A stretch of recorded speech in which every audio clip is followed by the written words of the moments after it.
Have you ever wondered how educators and community members can support immigrant families, undocumented youth, and individuals with DACA?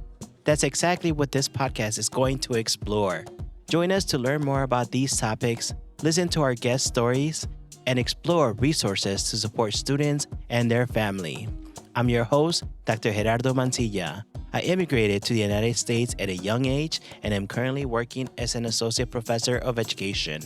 This is the Educators and Immigration Podcast.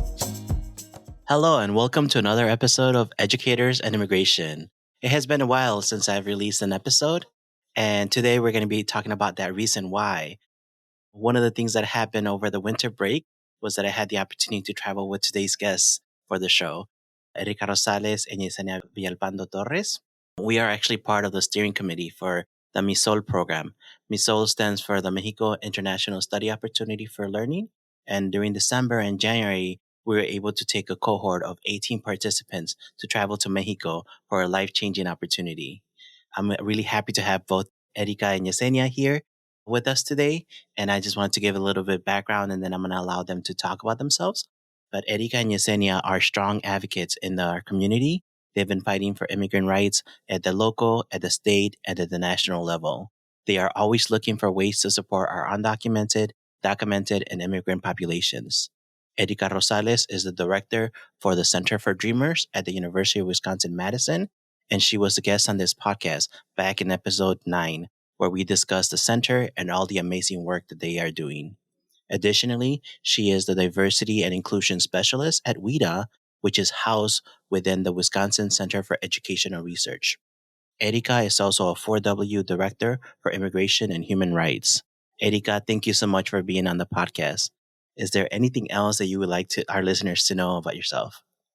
Thank you, Lalo. It's such a pleasure again to be here and such an honor.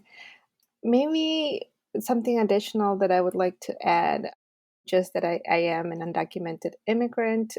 I'm with DACA and first generation college student. And as I mentioned in the last podcast, well, I definitely don't think that degrees define us.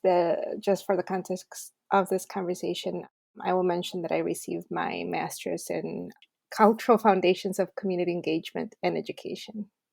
Thank you so much. And we also have Yesenia Villalpando Torres, and she is the current project assistant for the Center for Dreamers. She's also an immigration affairs social worker for Dane County Department of Human Services, where she works to support immigrants throughout the entire county. She is an inspirational community leader and activist. She works with communities to establish programs and services. For example, she set up a DACA renewal event to connect individuals with lawyers and financial resources to renew their DACA applications.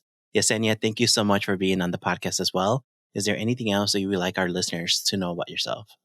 Thank you so much, Lalo, for the introduction. My name is Yesenia, and I am originally from Mexico, La Ciudad de Mexico, Mexico City, that we actually had the pleasure of visiting during our trip with MISOL, and we'll talk a little bit more about that.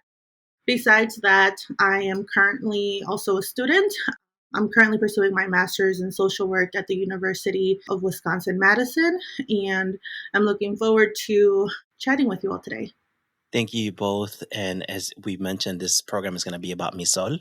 MISOL stands for the Mexico International Study Opportunity for Learning. And we had this first cohort go this past winter. But before we talk about the cohort, I'm just wondering if we could have a conversation about how did the program get established? And what are some of the reasons we each kind of joined this work? And I'm just wondering if either of you would like to get started about how the program gets established. I think Yesenia should go first. Yeah, I can jump in. So for background knowledge, I am also a undocumented woman. I'm also a DACA beneficiary. I've been living in the United States since I was 5 years old. So for a very long time, I was confined to this space here. My family didn't really travel a whole lot as I was growing up here in the US, and visiting Mexico and reconnecting with my family and my roots was something that I always just dreamed of for a very long time. And once we had DACA, and I started hearing about this thing called advanced parole, I became very curious. I think it was in 2014 after I was actually in college at that time, pursuing my undergrad. And I knew some folks that had traveled. There were other college students who had actually used advanced parole at that time, and I started learning a little bit more about that. And I tried to get advanced parole back then. And just as I was finally starting to look into it, filing for advanced parole was no longer an option. So it kind of like crushed some of my dreams, and I became really frustrated. That's when then, the Trump administration came in, and then we couldn't request advanced parole for a long time. And then fast forward to 2021, once we were able to request advanced parole again, and the administration was accepting them, I started trying to think of ways that I could go to Mexico. I really, really wanted to go visit my family and get to know who I am as a person. And I feel like there was part of me that was missing, that I never also fully have understood. And so I actually participated in an advanced parole program, and I had the opportunity of traveling to Mexico for the very first time in 2021 after 21 years. And once I did the program I was there for about a month, and I learned the ins and outs of how they put that program together for DACA recipients. And after I returned to the Madison area, I continued to have conversations with people about how we could implement something similar here in Dane County. And I was very fortunate that, Erika and Lalo and other folks really supported this idea, and they believed in this idea. So we started to put to work on this, and it took us over a year to finally get MISOL up and running. And I am so grateful for you all and for folks being willing to put this together. And I'm sure we'll talk a little bit more about the benefits of MISOL, but there are just so many benefits of being able to use advanced parole. But yeah, that's kind of how that came about. Well, and I'm laughing because I remember having a conversation. We went out for dinner, and then afterwards, it's like, how can we get this program started? And then I feel like that was one of the beginnings of this project. I should also mention that at Edgewood College, we did have the Libra program. And I would want to shout out to Yesenia because that was also another program that was initiated in terms of thinking about how do we support students in traveling and being able to go and learn from different places that they're located in. So I publicly want to say thank you, Yesenia, because I feel like that was also another program that was very inspirational from the work that you've done. Erika, what about for yourself? Yeah. So similar to Yesenia, I also came here as a child. I'm not as young as Yesenia. I had the privilege to have spent a good part of my childhood in Mexico. I'm also from Mexico, El Estado de Mexico, or the state of Mexico, which is actually a state. And a lot of people know that. So it's a state right next to Mexico City that is actually called the state of Mexico. So I was born, raised, and spent a good chunk of my childhood, and I came here straight to Madison, Wisconsin. And unlike a lot of DACA recipients where they find out that they're undocumented, I knew the entire time. I remember crossing the border, and I remember all of the things, even before we left. So I definitely knew that I was undocumented, and I knew that I could not leave or should not leave the US. And so when advanced parole came around, it seemed like a dream, and it also seemed like a dream that was still very far away, because even though that it was something that was in place, it was scary. I mean, the notion that to be able to travel abroad and come back safely and actually be able to be accepted entry or re-entry to the country just doesn't seem like it's even something that is accessible to us, even when we are told oh, now you can actually do it. So when advanced parole came around the first time, I asked somebody about it, and they recommended that I did not apply because it was not guaranteed that I would be able to get back in. So I just kind of put that to the side. And then, as Yesenia mentioned, it was taken away. And then when it came back around, I was like, you know what? I think I'm actually going to try this time. And I was starting to do some research, and It was actually coincidentally around the same time that I was co-writing the grant, so for the Center for Dreamers. And so through my research, I actually had found out that there was quite a bit of people traveling with advanced parole and that nobody had been denied entry. There were some cases where some folks had overstayed or somebody had left without advanced parole actually being accepted. So those were very unique circumstances. But other than that, everybody that had gone had been able to come back, and there had been some wonderful experience. And I had learned about this through a Facebook group. And this Facebook group is actually very helpful. Actually, I'm part of two. And people just really want to support each other because they know that it's a life-changing experience.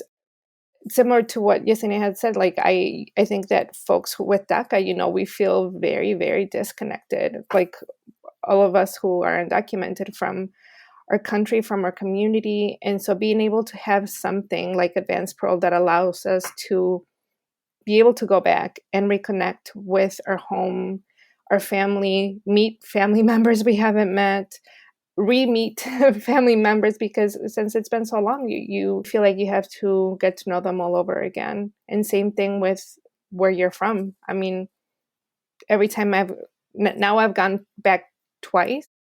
So the first time that I went to visit my dad, and he was having surgery. So we were able to do the advanced parole application through that process for humanitarian purposes, to be able to be supportive of him through that process. And I was there for a month, and I also saw how life-changing it was for me. It was very scary at first. And I think that this is something that sometimes stops some DACA recipients because, it's such a shock to be able to go back home. I had a panic attack on my way to Mexico. And I know that I've also already mentioned this to you both, but it was such a shock to me, to my body, like that I had to process. And I mean, everything turned out wonderfully. I had an amazing month, and coming back was actually very easy. And as you both witnessed, when we came back, it was quite easy as well, this time with the MISOL program. So I think coming back and just thinking of the idea of like being able to do this for other people, and then having conversations with Yesenia and then with you, Lalo. And while we had those conversations, it seemed like, oh my God, this would be such a dream to be able to create a program for people to be able to have this experience.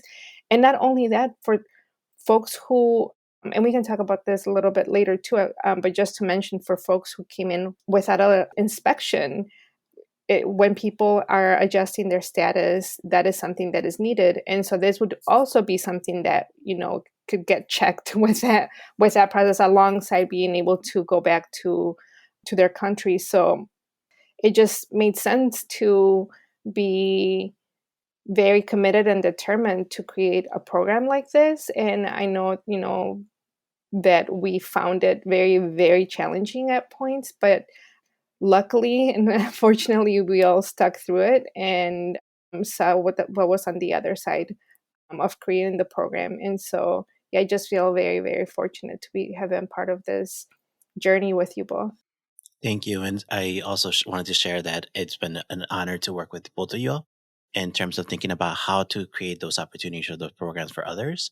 I've shared with the podcast audience previously that I was undocumented as well.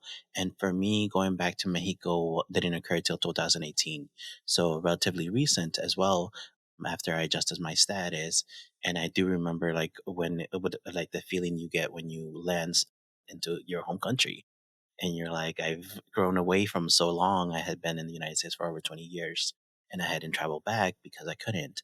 And then thinking about getting there, spending time with the family and being able to be with your loved ones, but also having that opportunity to reconnect with the land, but also being able to process all of those feelings simultaneously.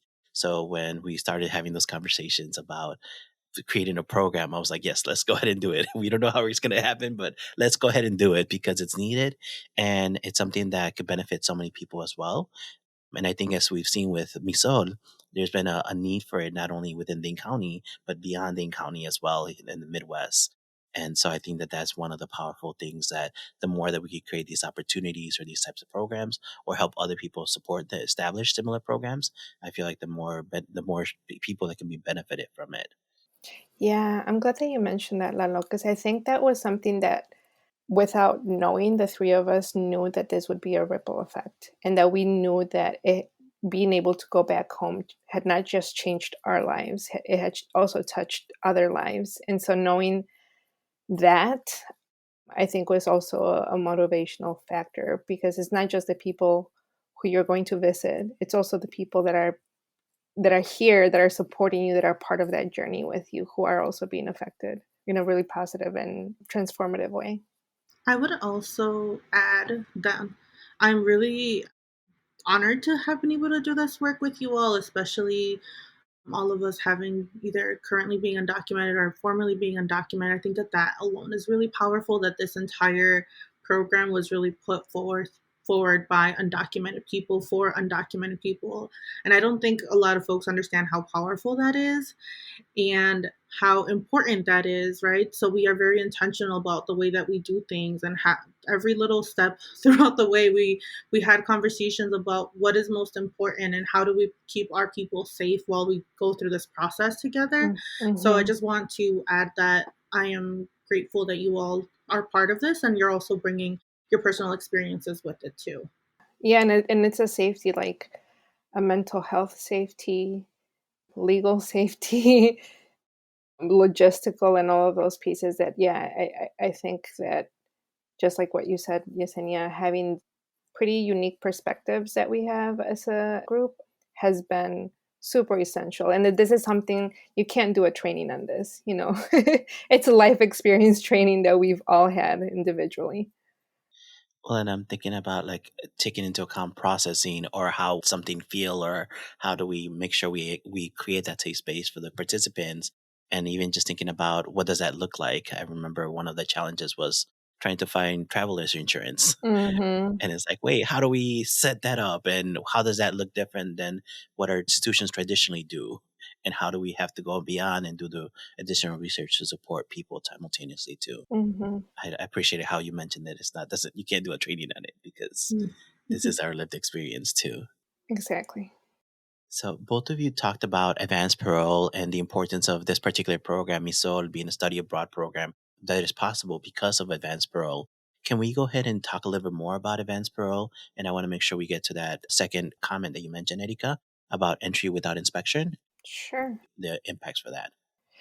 Yeah, I can talk about it. So essentially, advanced parole is a travel document. It's issued by USCIS, and it allows immigrants to leave the US and then return lawfully, as I had mentioned before. So DACA recipients currently, we are able to apply for advanced parole in one of three categories. So that could be humanitarian, educational, or employment purposes. And then those that apply have to have their DACA status active. They must also have the employment authorization and a passport from their country of origin.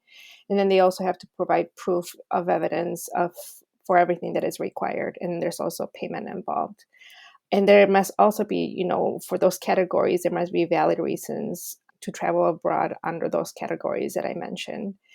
And so, as I mentioned earlier, one of the really important aspects of advanced parole, aside from the amazing access to being able to travel, is also having that legal entry when folks come back if they did not come into the country with inspection. So if at any point somebody with DACA is adjusting their status, let's say, for example, if somebody with DACA is married to a US citizen and they want to start that process of adjusting their status, they are required that legal entry. So if they enter the country without inspection, they essentially would have to leave the country and come back. So if, let's say, somebody who, we'll just use MISOL as an example. So if somebody that has DACA, is married to a US citizen, wants to start that process of adjusting their status, goes through the MISOL program, leaves the country, comes back, and now has that entry with inspection if they did not have that earlier. And now they're able to adjust their status in a way that is, part of that process. So again, aside from all of the other wonderful benefits of advanced parole, this one is pretty essential, especially because DACA, as we know, is not a pathway to citizenship. So this in a way allows folks that have access to adjustment of status to be able to have that. I don't know if there's anything else that you want to add to that, Yesenia. No, I think you did a great job covering that. Thank you. Thank you for that explanation. And one of the things that we've been talking about is the need for programs like this. Do you have a sense of, are there a lot of these programs? I know you mentioned individuals can apply to advanced parole on their own, but in terms of thinking about educational programs, are there things we could consider or that institutions can consider in terms of supporting other individuals or other students who might be able to take advantage of DACA and advanced parole?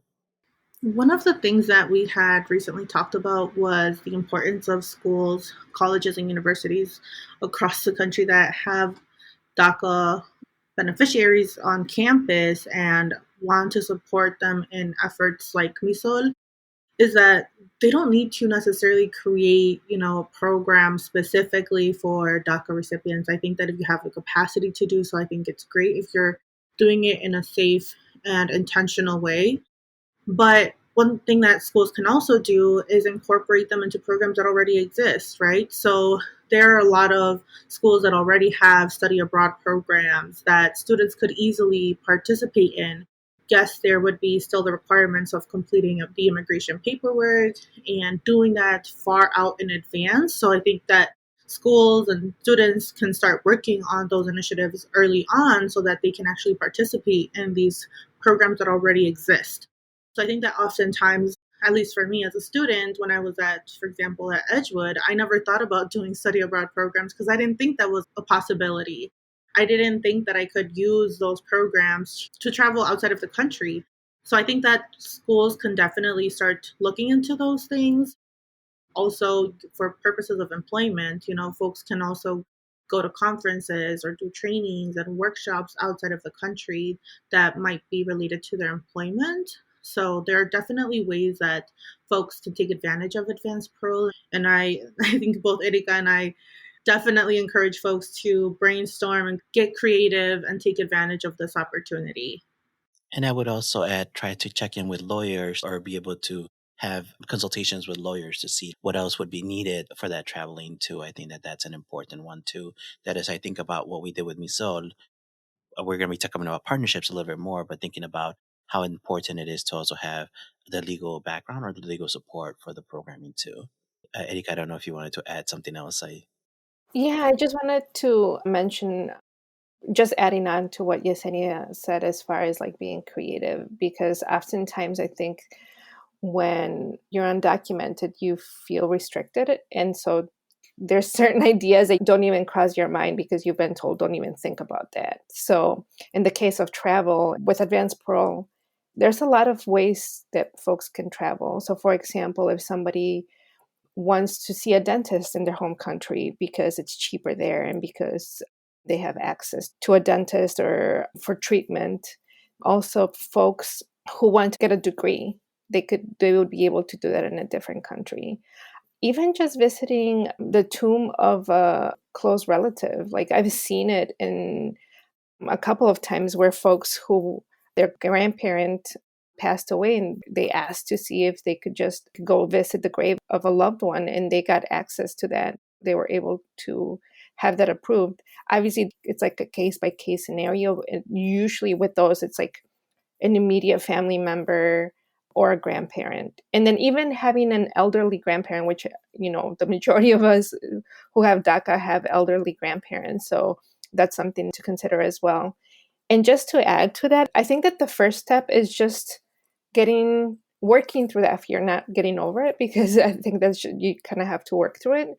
Working through that fear of, am I going to be able to come back? And I could say, nobody can guarantee that, but I would say it's safe to say now at this point, with how many people have gone and come back, that If you were given permission to leave, if you have your advanced parole document, if you have everything in order, that you should be good.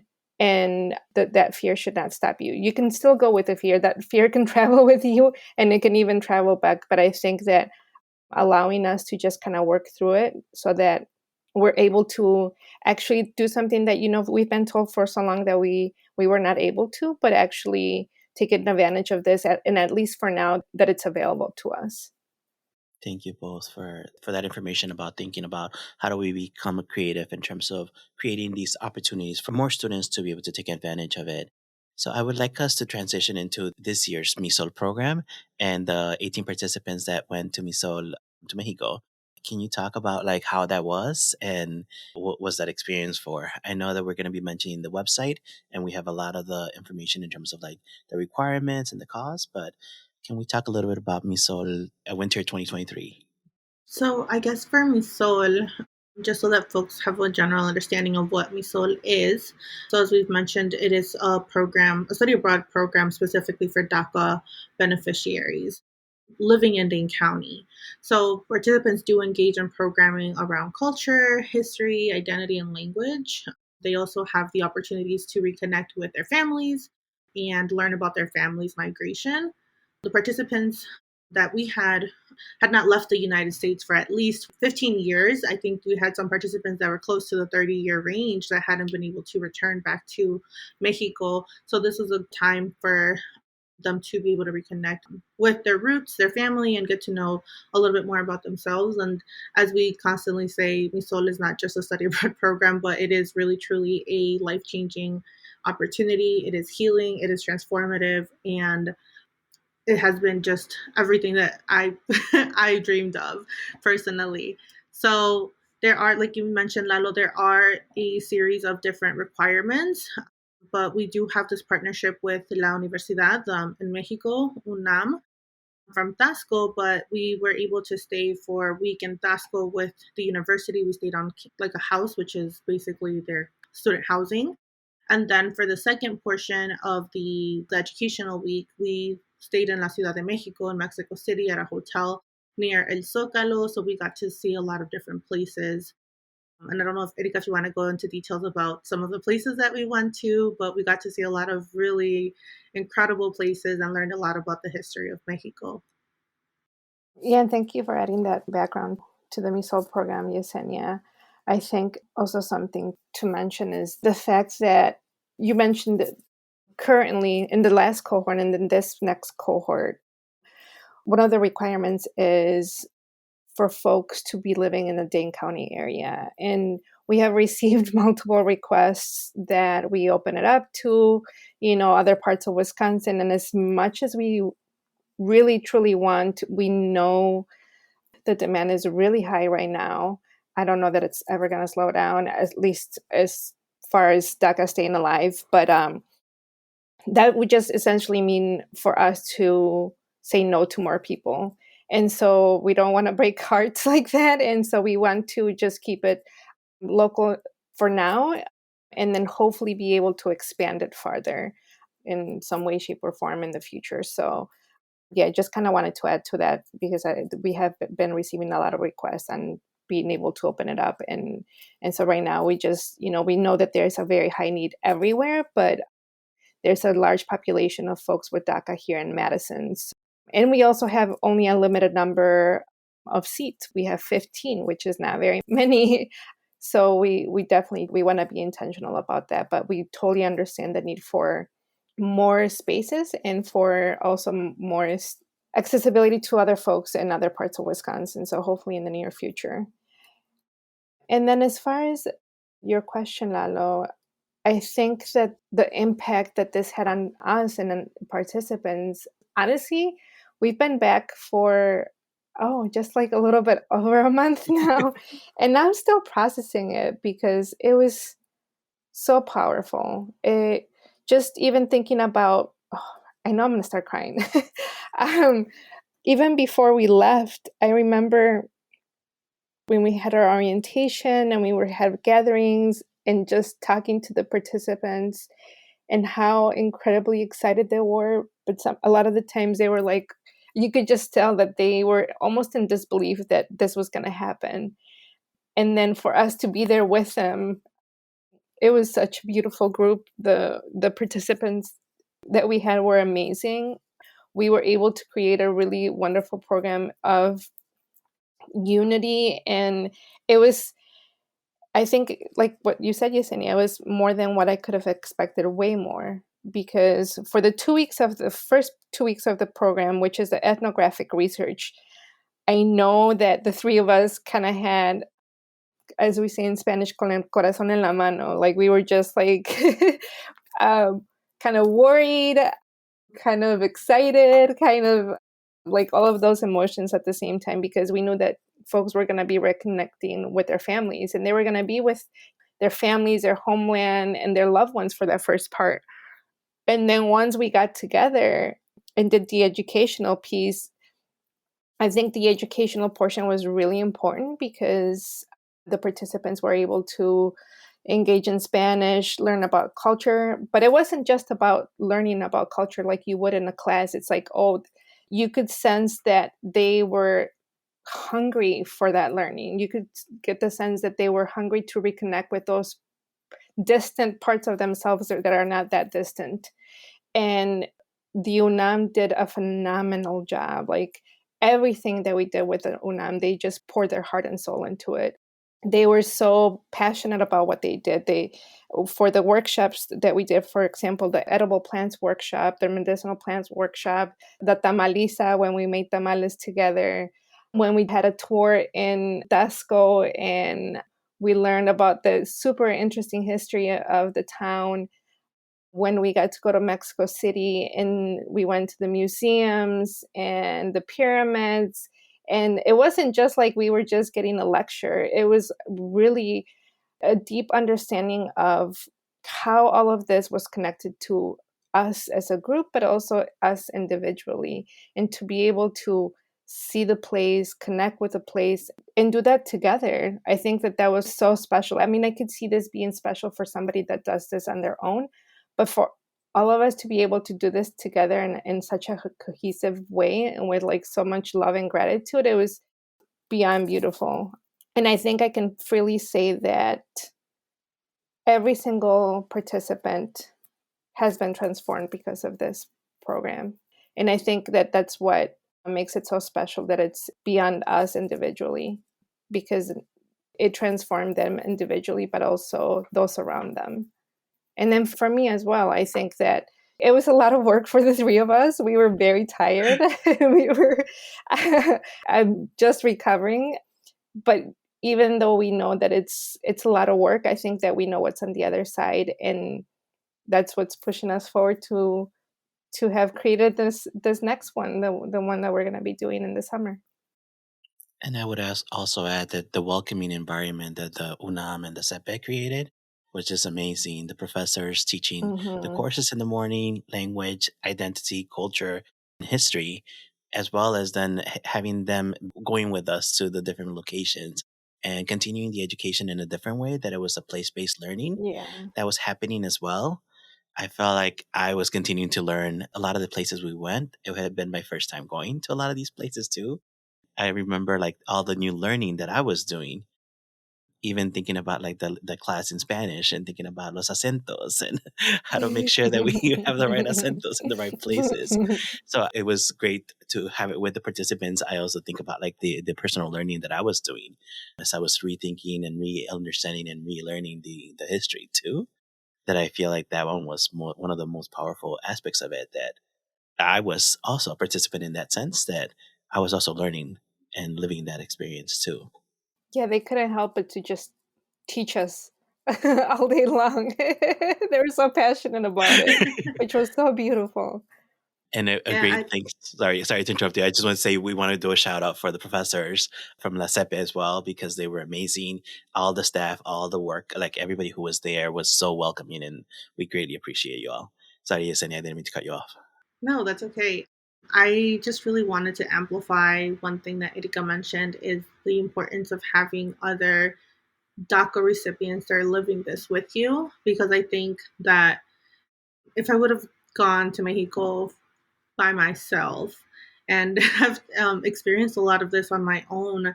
My family in Mexico doesn't necessarily understand what it's like to be undocumented in the US. And, we constantly get asked, well, why can't you just come, right? Like, ¿por qué no pueden venir a visitarnos? Like, we want to have you here and we want to visit, we want to like see you and etc. But they don't really understand the complexities of like even being able to get advanced parole, and having a group of people that have shared similar experiences is something that I truly don't even know how to put into words. And I specifically remember the processing session that we had in Tasco, and how folks were able to connect and share a little bit about their experiences being in Mexico for the first time and spending time with their family, and how powerful that was for them. That's something that I'm still holding on to. And as Erika mentioned, this was our second time for both of us going back to Mexico, and I feel like I'm still processing my first trip, because there's just so much learning and also unlearning that I'm doing. And comparing what life is like in the US and what it's like in Mexico, and how I tell everyone, I'm like, there's a whole world outside of the US that I never even thought about. Like, I knew there was Mexico, right? But like what it's like being in Mexico, and truly like uno vive, like you go to Mexico and life is so simple, but it's so rich. And that's something that I have learned through my time there. And it's something that I'm really grateful for being able to experience, and being able to see the contrast of both places, and like thinking about my own personal values and what does that tell me and what's important to me, right? So yeah, I wanted to just really highlight that importance of having community with you there. I'm really glad you said that, Yesenia, because I think that also added on to the notion of what we had talked about there too, right? I think there was this sense of gratitude for the experience in its totality, the programming, visiting family, reconnecting with aspects of ourselves, with aspects of our country, our land, but also this sense of gratitude for the sacrifices that our parents had to make throughout time before they left, before we left with them. And every single day that is spent here in the US, it's another day that they are not with their family, that they're not with their loved ones. And that's a sacrifice. And I think that we also were able to get us a stronger sense of that. I know that lives with us a lot, but being there and having a closer taste of Mexico directly from it, I think that it just amplified those feelings.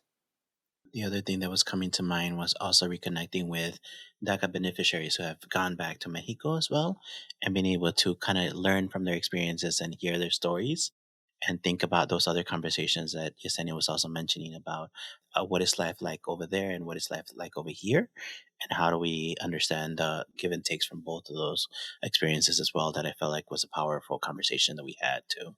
Mm-hmm. And I've mentioned it before, but I'm just so grateful that I was able to do this with both of you. And I know, Erika, you had kind of prefaced this, but we had the last MISOL program take place this past winter, and we actually have the applications out for the new MISOL program that will be occurring in August 1st through September 2nd. And we have the deadline coming up. And so I'm wondering if we could talk a little bit more about this process. I know that the advanced parole takes a while. I believe right now it's between 4 to 6 months for the advanced parole applications to go through. And that's actually adding into our timeline of why we're having everything happen now, even though the program won't occur till August. And I just also wanted to give out the website for the Center for Dreamers. It is dreamers.law.wisc, WISC edu/MISOL, MISOL, dreamers.law.wisc.edu/MISOL. So yeah, I'm wondering if we could talk a little bit about MISOL summer 2023. Do you want to go, Erika? Sure. Yeah, we're still processing the fact that we're doing this again. And that it's really exciting. So we will be doing this next cohort in the summer. And as you mentioned, Lalo, it's going to be happening August 1st through September 2nd. It will be a cohort of 15 participants. And again, part of the program is going to be the ethnographic research, which, just to explain that again, it's essentially a portion of the program is essentially spent with participants get to spend it with their family, loved ones, reconnect with them, and then also do a little bit of investigating, and not in a formal sense, but more of an informal sense, which just tends to happen very naturally. Investigation on their land, on their family, their migration story, and all of those components that make up who they are, and the connection between home and being in the United States. And then for the portion of our time with the UNAM, it's essentially the formal educational piece, which it will be educational in a sense of language. So there will be Spanish classes, and then there will be culture, history classes. And a lot of those, the culture and history is tied to sightseeing. So there might be a class on a specific timeline of Mexico, and then we go get to see what that actually used to look like. So when we go to the pyramids, or when we go to El Museo de Antropología or a museum, we're able to see artifacts and essentially objects that are from that period of time. And then there will most likely will also be workshops. Last time around, we did a medicinal and edible plant workshop that was really wonderful. And then we did a tamaliza workshop where we got to learn how to make tamales. So there will probably be something along those lines of essentially, culture, reconnecting with parts of Mexico that are very essential to what the country is. So, and then when we come back, we will come back together and to make sure that everybody comes back safely and that everything runs smoothly. So I don't know if there's anything that you want to add to that, Yesenia.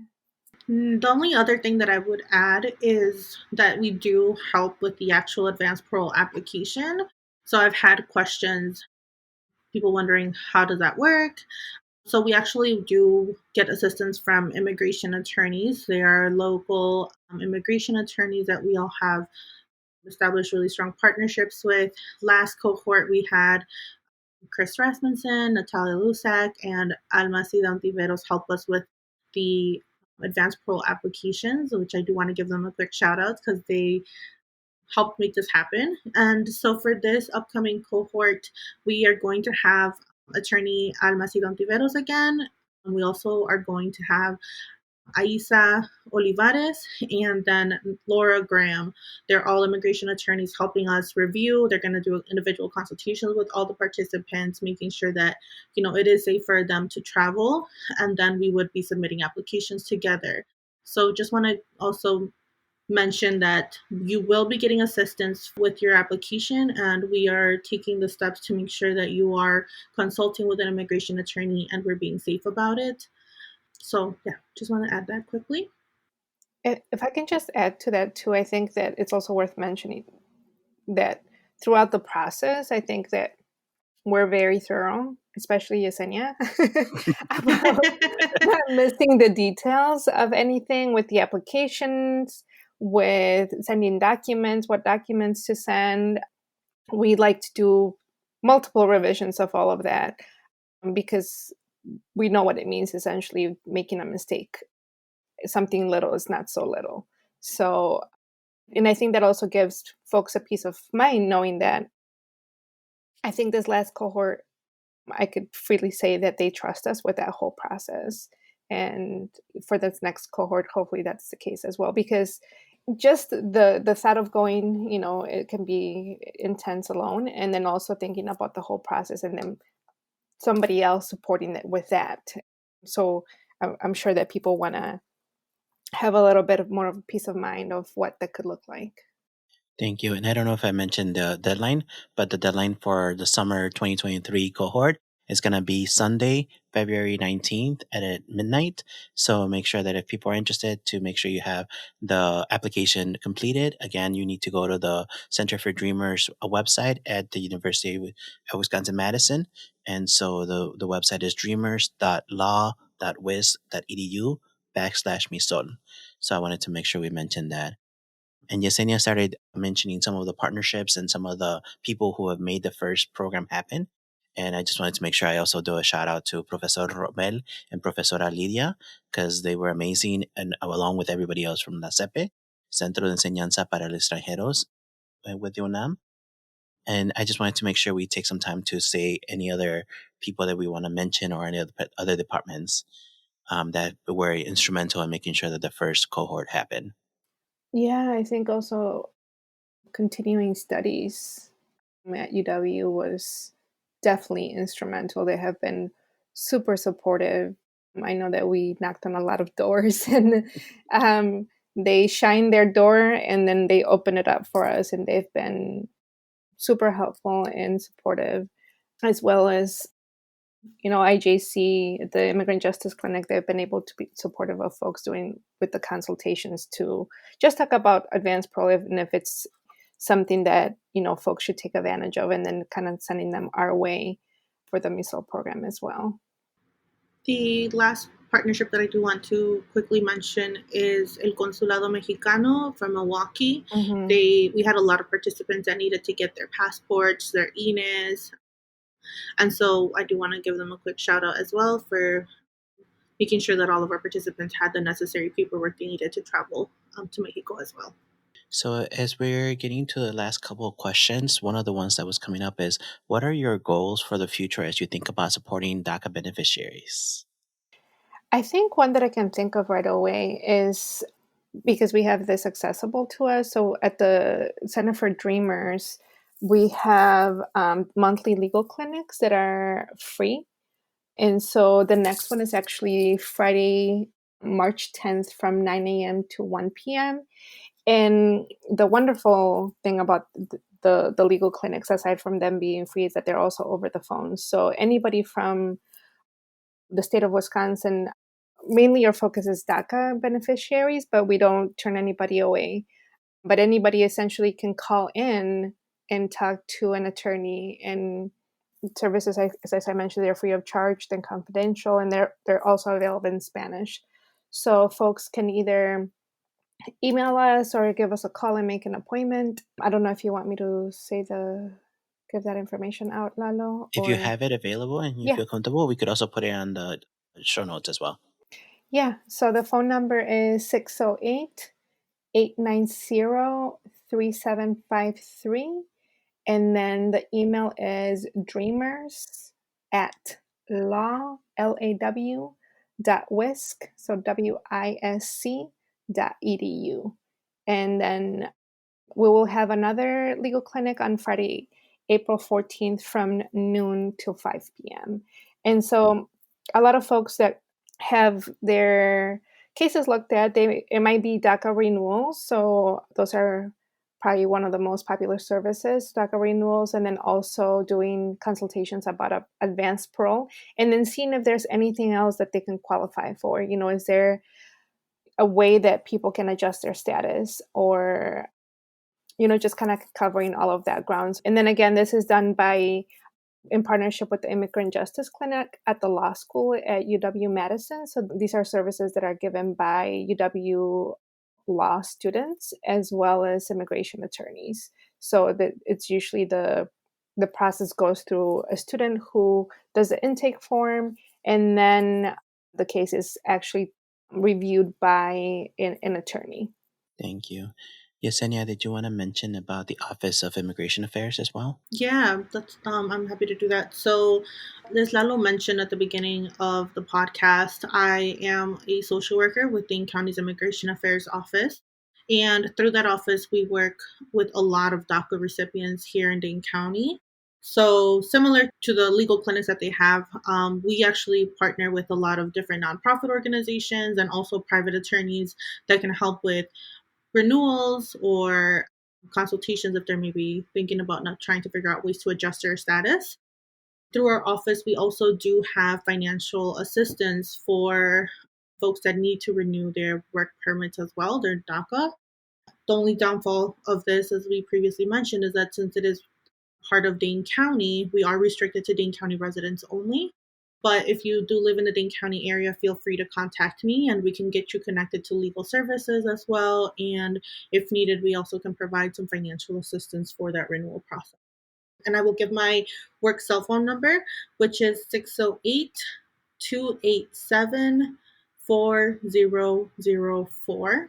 Again, the number is 608-287-4004. And if you give me a call, just leave me a message and I will be sure to get back to you. And then if I could also add, Lalo, the rest of the services that we provide at the Center for Dreamers, I can do kind of a quick overview of what we do. So the Center for Dreamers, essentially, we provide support to mainly DACA beneficiaries, given that what the Center for Dreamers is due to a grant. Our main focus is DACA recipients, but as I mentioned earlier, we do not turn anybody away. So the services are available to folks in the entire state of Wisconsin. And we have, as I mentioned earlier, we have the legal services, which the monthly legal clinics are a part of that. We also have social services, which essentially it's like through referral program. And we have a wonderful student by the name of Yesenia Villalpando, who is actually also our social work student at the Center for Dreamers. And so mainly what Yesenia does is she provides referrals to anybody who needs any social services, including mental health services. And then we also have educational resources. On the website, we have this wonderful list of scholarships that are available and accessible to folks that are fully undocumented and or with DACA. And essentially, we wanted to provide a list of scholarships because oftentimes scholarships are very difficult to find. They're very time consuming, and sometimes they're not accessible to folks with DACA or undocumented students. So we have a list of national scholarships that provide different amounts and different qualification or requirements, I should say. But a lot of them, the requirements are pretty easy, kind of just like doing an essay or something like that. And so we update those every semester. We also have career resources. To be fully transparent, since I'm the staff with the highest amount of percentage at the Center for Dreamers, I only work there 50%. And I have another job, the career resource, kind of unfortunately at the bottom of the list because we have so many things going on, but we still have resources. And then I'm able to have conversations with folks on what this could mean. So on the website, we have information on what it could look like for folks to create their own LLC. For matters of time, I won't go into it too much, but LLCs are essentially a way in which folks without a social security number can essentially hire themselves and become independent contractors. So it's a way for folks to be able to essentially create their own business or do freelancing. And it's definitely an option. So I really highly recommend for folks to take a look at that, with or without DACA, just to know it as an option and to also spread the word. And then we also have a list of internships and fellowships on the website. A lot of those are paid, and they're also available for both DACA recipients and the undocumented folks. And then we also have information on the MISOL program and then events such as the legal clinics or some other local events. And then I also do kind of one-on-one consultations with folks, and I have the pleasure of having those conversations with individuals. I feel very fortunate because I think that oftentimes where DACA or undocumented students don't really know who to go to, and even if they have somebody that is supportive, the majority of the folks that are supportive have not had this experience. Since being an undocumented person and having DACA, I think I can definitely say that I've been in these shoes for a long time. So it's something that folks who call me and need that support, they know that I have that experience and that I'm still having that experience. And so I'm able to understand, and not just from the needs, but also from that perspective, and also from a sense of confidentiality, because I know how important that is. Thank you both for sharing all those amazing resources. And to wrap this up, I'm just wondering if you have a final thought or any words of advice that you would want the audience, undocumented and DACA beneficiaries to hear, or what are your final thoughts? My final thoughts are about you, Lalo. I just want to say that I'm so incredibly grateful to have you be part of the committee, and I think I could say a friend as well, and that you are so incredibly intentional and patient. And I know that this program could not look the way that it does without you. And you are extremely patient, especially with Yesenia and myself, which can be we can be very intense at times. And you are so incredibly patient and graceful, and I appreciate you so much. And also for everything that you do besides MISOL, because you are just like you have an amazing heart, and you're an incredible human being. So thank you for being you. Thank you so much for saying those nice words. Lalo has been absolutely instrumental. And I would also add that I actually met Lalo, I think, when I was in middle school, many, many years ago. But I had always heard so many great things about Lalo. He has time and time and time again shown up for people. And that is something that needs to be recognized. And I just think about your story, and Lalo, like, you made things happen when no one else even has known that there are ways to make those things happen. And so that says a lot about who you are, but also you're extremely resilient, and you are just a huge advocate for people in our community. And I'm so grateful that you chose to stay in Madison and not go back to Chicago, because I don't know what we would do without you. And I think with that, right, I like my last message for other undocumented folks is that you're not alone. And there have been many times throughout my personal journey that I felt very alone. I did not know who to go to. I felt like no one else was living the experiences that I was experiencing, but that is not the case. And so if you need any support, need anyone to talk to, please feel free to reach out to any of us. I know that we are all more than happy and willing to support you in any way that we can. And la lucha sigue, like as we've said many times, DACA is not the solution. And I think ultimately, like, we're going to continue to work with our community until the very end. And so estamos aquí for the long run. And please, please, please, please just know you're not alone, and that we are going to survive this together. Yeah, I'm really glad you said that, Yesenia, because I think that those of us who have been undocumented, with or without DACA, it's not an easy life.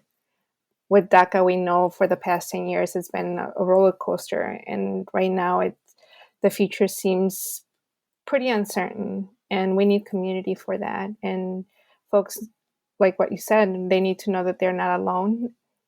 I, like you, Yesenia, have been very alone, have felt very alone in this journey for a long period of time. And oftentimes, people don't want to share it for rightful reasons. They might not share that they have DACA. They might not share that they're undocumented. We're all in a very different part of our journey. I was in that period for a long time, but that doesn't mean that there are not other people who are willing to share and also keep that confidential, or that are willing to listen to your story and keep that confidential. And then, yeah, there might be a lot of services that are actually available to folks that they might not know about. So I just hope that folks reach out. And I think the three of us, whether it's regarding MISOL or anything else regarding the issues that come up for DACA and undocumented individuals, I think that we're here and want to be supportive in whichever way we can. You both made me cry already. So thank you both for saying those nice things about me. And I could definitely reciprocate the feeling for both of you and how of much of a leaders you both are in our community at the local level, at the state level, and at the national level. I feel like you both have done a lot of amazing work too, and I appreciate everything that you all have done as well. And as Erika said, I'm happy to call you both my friends as well. So thank you both for being on the podcast. I greatly appreciate your presence and your time to be here with us today to talk a little bit more about MISOL, talk about a lot of the amazing work that's being happening beyond MISOL as well, both with the Center for Dreamers as well as the Office for Immigration Affairs. And as we said, there's a lot of resources out there for the community. We can just continue networking and partnering up to make sure that we create more opportunities and more pathways. So thank you so much, and I hope you have a great day. Thank you. Thank you for listening to another episode of the Educators and Immigration Podcast. You can find out more information about us at www.educatorsandImmigration.com. Please remember to like, subscribe, and share our podcast with your family, friends, and colleagues. You could also leave us a review and rate us on Apple Podcasts as well as Spotify. Thank you again, and I hope you have a great day.